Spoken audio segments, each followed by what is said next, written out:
Class 10 আমরা কোষে দেখি 14 দাগ শুরু করেছি।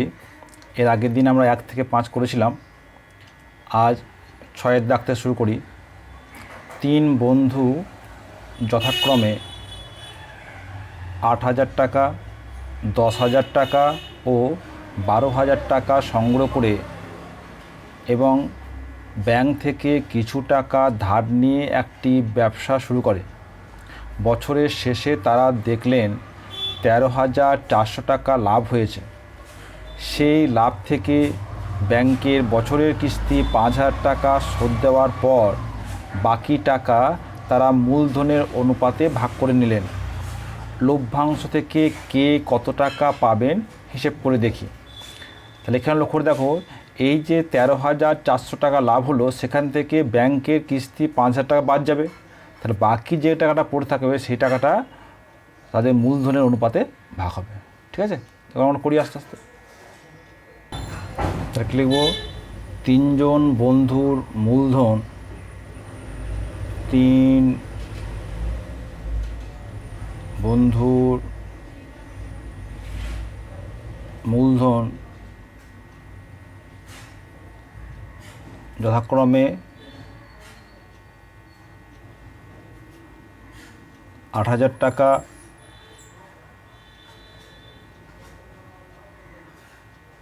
10,000 টাকা ও 12,000 টাকা।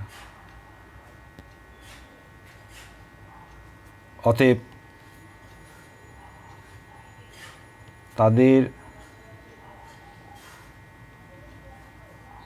মূলধনের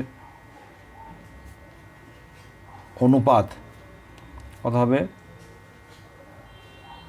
8,000 = 10,000 = 12,000। তাহলে এটা কাটাকাটি করে নাও। কটা করে 3টে শূন্য কেটে যাচ্ছে, দেখো 3টে কেটে দিলাম। এবার যদি 2 দিয়ে বাদ দিই, 6 দুগুণে 12, 5 দুগুণে 10, এটা কত বলেছে? 8,000 বলেছে। এটা তার মানে থাকলো 8, 4 দুগুণে 8, কী পড়ে থাকলো? 4:5:6। হ্যাঁ, তাহলে আমরা কী করলাম? তাদের মূলধন অনুপাত বের করে নিলাম। এবার লিখি বছরের শেষে লাভ। বছরের শেষে লাভ সমান 13,400 টাকা। ব্যাংকের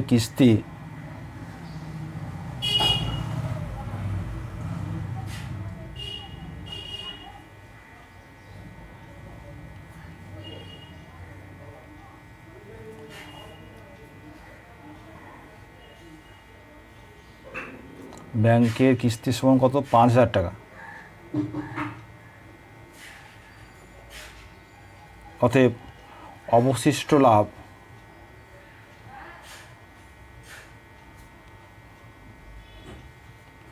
প্রথমে বিয়োগ করতে হবে। তাহলে 13,400 মাইনাস 5,000, 400, 5 কয় 13, 18, 8,400 টাকা।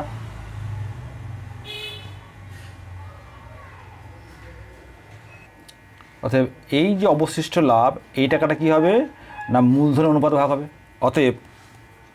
অতএব 8,400 টাকা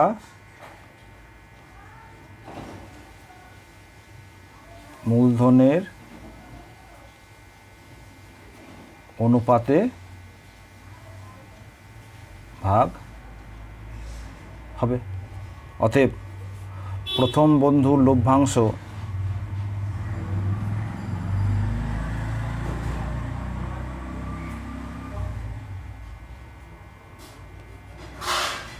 প্রথম বন্ধু কত? 4, 4/4 + 5 9, 9 আর 6 15, 15 × 8,400, তাই তো? তাহলে 15 দিয়ে কেটে দাও।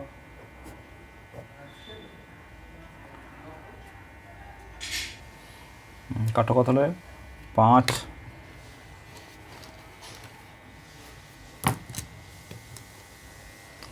কত বাজবে 15 একে 15, 5 15 75, 90, 6 15 90, 0, এটা গুণ করো, 0 4 9, তাহলে 6 0 4 6 24 4, হাত থাকলো 2, 4 5 20 আর 2 22, এটা হলো। এবং দ্বিতীয় বন্ধু লভ্যাংশ, দ্বিতীয় বন্ধুর লভ্যাংশ সমান কত হবে 5, 5/15 ইন্টু 8 4 0 0, এটাও কাটবে 5 6 0, গুণ করো 0 5 6 30, 0 থাকলো 3, 5 5 25, 3 28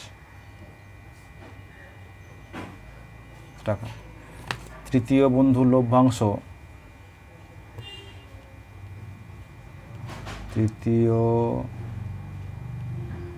বন্ধুর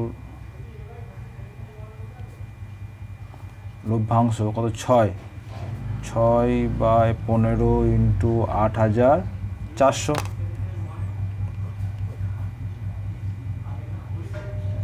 কাটলো 5 6 0 0 6 6 থাকলো 3 5 6 30 আর 3 33 টাকা।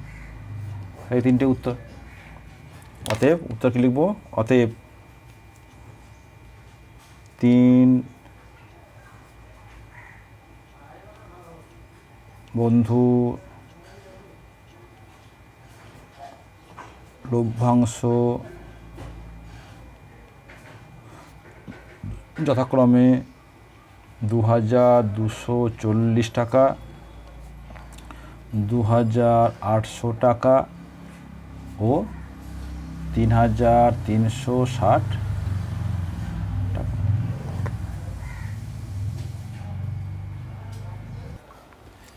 এরপর করব 8-এর দাগ। 3 বন্ধু যথাক্রমে 1,20,000 টাকা, 1,50,000 টাকা ও 1,10,000 টাকা মূলধন নিয়ে একটি বাস ক্রয় করেন। প্রথমজন ড্রাইভার ও বাকি দুজন কন্ট্রাক্টরে কাজ করেন। তারা ঠিক করেন যে মোট আয়ের 2/5 অংশ কাজের জন্য 3:2:2 অনুপাতে ভাগ করবেন এবং বাকি টাকা মূলধনের অনুপাতে ভাগ করে নেবেন। কোনো মাসে যদি 29,260 টাকা আয় হয় তবে কে কত টাকা পাবে নির্ণয় করি। তাহলে এখানে লক্ষ্য করে দেখো, এই যে মোট লাভ, মোট আয়, সেটা কী করতে হবে, প্রথমে 2/5 অংশ বের করে নিতে হবে। সেই 2/5 অংশ কী হবে না 3:2:2 অনুপাতে ভাগ হবে। বাকি যে 3/5 অংশ থাকবে সেটা আবার এই মূলধন অনুপাতে ভাগ হবে। ঠিক আছে, তাহলে 3 বন্ধুর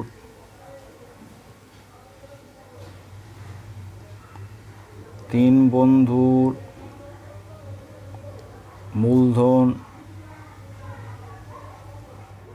যথাক্রমে কত বলছে 1,20,000 টাকা, 1,50,000 টাকা ও 1,10,000 টাকা। অতএব 3 জনের মূলধনের অনুপাত, অতএব 3 জনের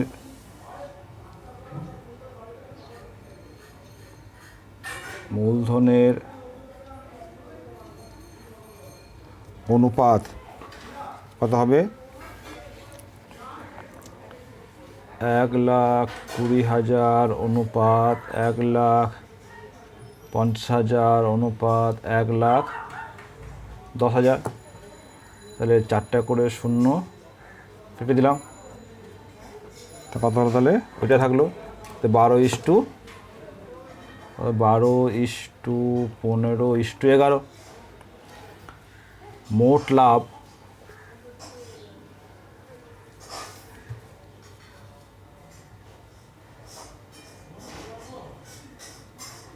মোট লাভ বা মোট আয় কত বলেছে? 29,260 টাকা। ঠিক আছে, লাভের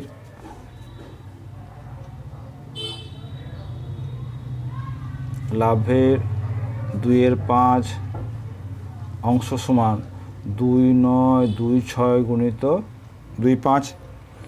এটা কেটে যাবে, কত হবে এটা? 5,852 ইন্টু 2 গুণ করো, 2 2 4, 10 7 থাকলো 1, 16 17 7 7 থাকলো 1, 5 10 থেকে 11 টাকা। তাহলে এই টাকাটা কী হবে? এই টাকাটা তোমার 3:2:2 ভাগ হবে। অতএব প্রশ্নানুযায়ী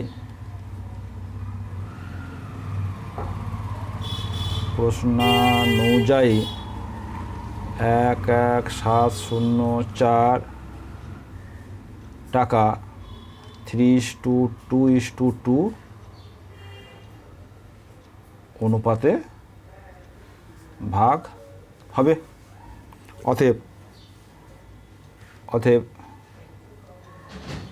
প্রথম জন পাবে সমান 3/3 11704। এটা কেটে যাবে, 1,672। তাহলে 3 2 6, 3 2 6, 3 7 21 হাত থাকলো 2, 3 48 আর 2 50, এত টাকা দ্বিতীয় জন পাবে। আচ্ছা, দ্বিতীয় তৃতীয় একই পাবে, কিন্তু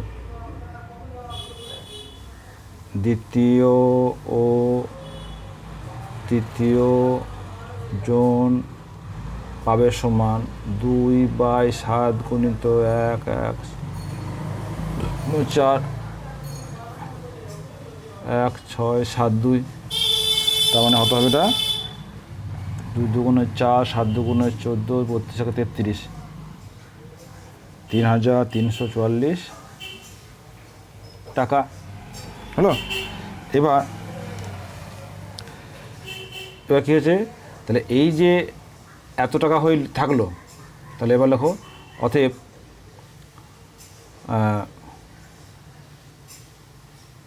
মূলধনের অনুপাতে ভাগ হবে সমান কত হয়েছে না? মোট টাকা 2,9,260 গণিত, ওটা বাদ দিলেও হতো, গণিত কত দেখো 2/5, তাই তো? মানে 3/5 অংশ, 3/5। তার মানে এটা কাটলে কত হবে? এই 3/5 পেলাম কোথা থেকে? 3/5টা পেলাম, এটা মনে রাখবে যে 1 - 2/5 সমান হচ্ছে 3/5। ঠিক আছে, তো কত হবে? এটা 5 দিয়ে কাটলে পরে 5,852। এটা করলে পাবো আমরা 3 2 6, 5,517 টাকা। তাহলে এই টাকাটা কী হবে না? মূলধন অনুপাতে ভাগ হবে।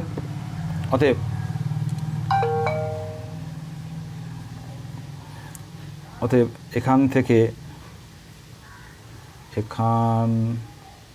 থেকে প্রথম বন্ধু পাবে সমান 1,7,5,5,6। কত অনুপাত দেখো? 12:15:16। 16, তার মানে হচ্ছে 12/, ওটা যোগ করলে কত হবে? 5 আর 3 8, 38। ঠিক আছে, এটা কাটলে হবে 3 4 12, 4 6 2, এটা গুণ করো, গুণ করলে হবে 12 দুগুণে 24, 4 4 5 5 টাকা। ঠিক আছে, লেখো দ্বিতীয় বন্ধু পাবে, দ্বিতীয় বন্ধু পাবে সমান 1 7 5 5 6 গুণিত 15/38। একইভাবে কাটবে এটা 4 6 2, এটাকে করে দাও 15 দুগুণে 30, সমস্ত হলো 2 3 4 15 60, 69 টাকা। তৃতীয় বন্ধু পাবে, তৃতীয় বন্ধু পাবে সমান 1 7 5 5 6, ওটা 11, 11/38, এটা কেটে দাও। একই হবে 4 6 2, কত হয়েছে? 2 1 2 2 8 0 5 টাকা। এবার কি হবে? এই যে আগে যে টাকা পেয়েছে তার সঙ্গে এই টাকাটা যোগ হবে, অতএব প্রথম বন্ধুর মোট লভ্যাংশ, অতএব প্রথম বন্ধুর মোট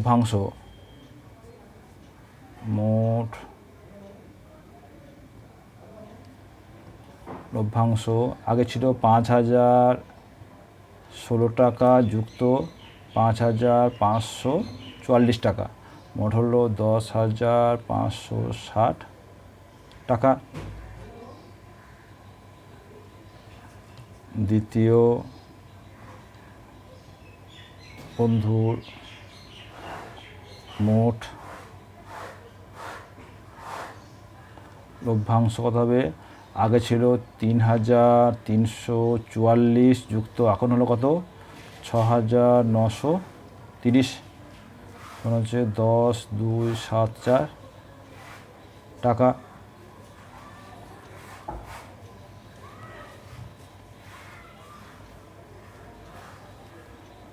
তৃতীয় বন্ধুর মোট লভ্যাংশ হচ্ছে 3,344 যুক্ত 5,082, 4 আর 2 6, 8 আর 4 12, 2 হাত থাকলো 1 4 8 টাকা। তাহলে এই হলো আমাদের উত্তর।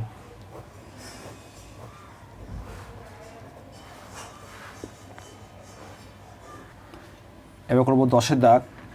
নিয়ামত চাচা ও করবী দিদি যথাক্রমে 30,000 টাকা ও 50,000 টাকা মূলধন দিয়ে যৌথভাবে একটি ব্যবসা আরম্ভ করলেন। 6 মাস পরে নিয়ামত চাচা আরও 40,000 টাকা লগ্নি করলেন, কিন্তু করবী দিদি ব্যক্তিগত প্রয়োজনে 10,000 টাকা তুলে নিলেন। বছরের শেষে যদি 19,000 টাকা লাভ হয়ে থাকে তাহলে কে কত টাকা লাভ পাবে হিসাব করে দেখি। তাহলে এখানে লক্ষ্য করে দেখো যে 6 মাস পরে নিয়ামত চাচা দিচ্ছে এত টাকা, কিন্তু করবী দিদি এত টাকা তুলে নিচ্ছে। ঠিক আছে, তাহলে এই যে মূলধন কিন্তু সবারই সমানভাবে খাটছে না, সে কারণে কী করতে হবে? আমাদের 1 মাসের হিসাবে আমাদের মূলধনটা বের করতে হবে। তাহলে কীভাবে করছি দেখো, কী লিখবো? নিয়ামত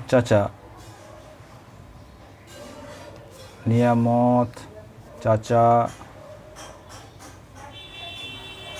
বছরের প্রথমে 30,000 টাকা এবং 6 মাস পরে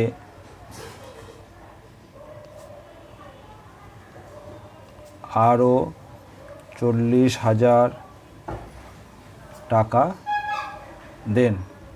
অতএব 1 মাস হিসেবে তার কার্যকারী মূলধন সমান কত খাটলো? 30,000 টাকা ইন্টু 12 প্লাস 40,000 ইন্টু 6, তাই তো? তাহলে 3 বরং 36, 4 6 24, 24-এর পর 4টে শূন্য সমান যোগ করে নাও। 60-এর পরে এত টাকা।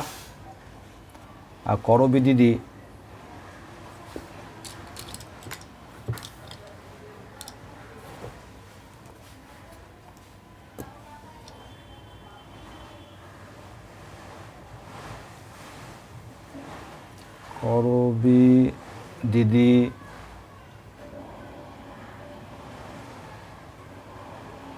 বছরের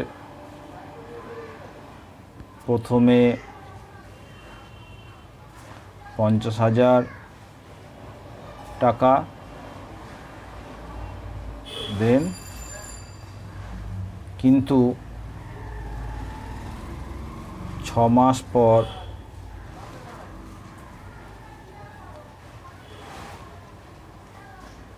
10,000 টাকা তুলে নেন।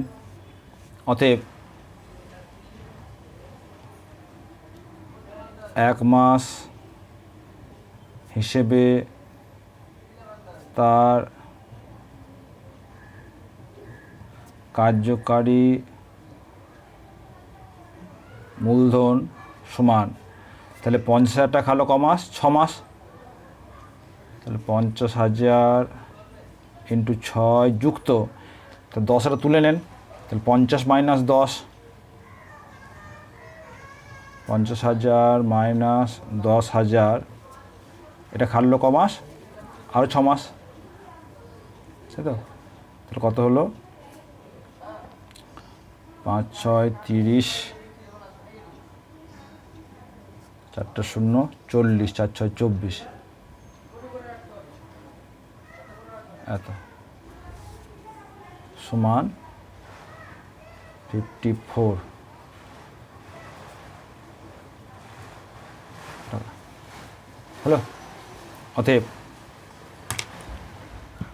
অতএব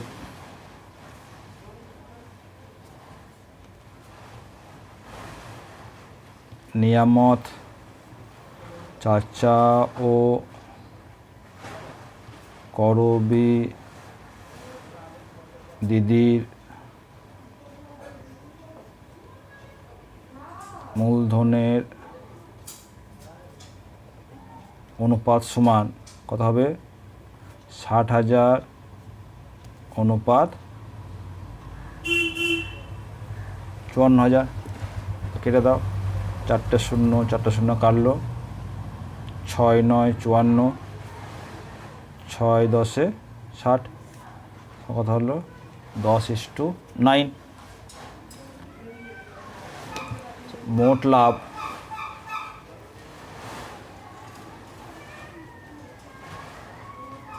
লাভ কত বলছে না? 19,000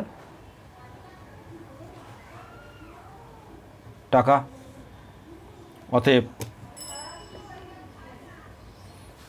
অতএব নিয়ামত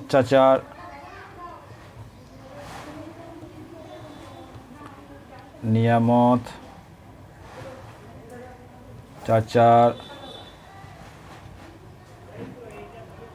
প্রাপ্ত লভ্যাংশ কত হবে? 19,000 ইন্টু 10/19, তাহলে 19 কাটলো 10, তাহলে হচ্ছে 10,000 টাকা। আর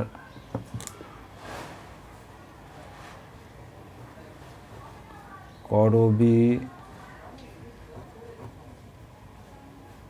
দিদির প্রাপ্ত লভ্যাংশ সমান কত হবে? 19,000 ইন্টু 9 বাই এই যে 10 প্লাস 9 মানে 19 দিয়ে কেটে গেল হচ্ছে 9,000 টাকা। তাহলে উত্তর কী হবে? উত্তর নিয়ামত চাচা ও করবী দিদির প্রাপ্ত লভ্যাংশ যথাক্রমে 10,000 টাকা ও 9,000 টাকা। ঠিক আছে, তাহলে আজ তাহলে এই পর্যন্ত থাকলো। আমরা পরবর্তী দিনে বাকি অঙ্কগুলো করব।